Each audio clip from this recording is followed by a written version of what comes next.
Zaka na historia ya mpira wetu, na kuna matukio mengi huwa yanatokea yanahitaji kukumbushwa kwa sababu watu hawafahamu.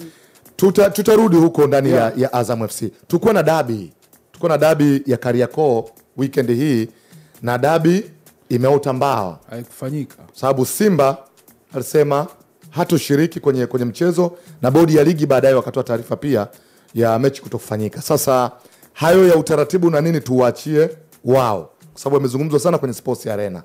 Hii ni mara ya ngapi watani wanakimbiana katika historia ya ligi yetu? Hebu tupate historia kidogo. Bwana Edo, Oscar, ndio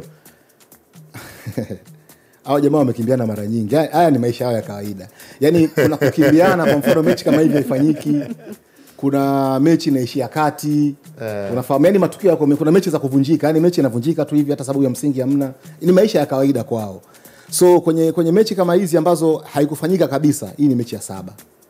Hii ni mechi ya 7. Mechi ya 7 ya Simba na Yanga. Ya Simba na kutofanyika kabisa. Yani kwamba mmoja sio kuvunjika. Acha kuvunjika hiyo. Kutofanyika kabisa. Kwamba mmoja kakaza hii mechi sichezi. Hii ya 7. Na sababu hakuna sababu ya msingi. Yani sababu ambazo wanazielewa ni wao tu. Yani mtu neutral, mtu ambaye yeye anaangalia football, hamna sababu ambayo anaweza kaielewa.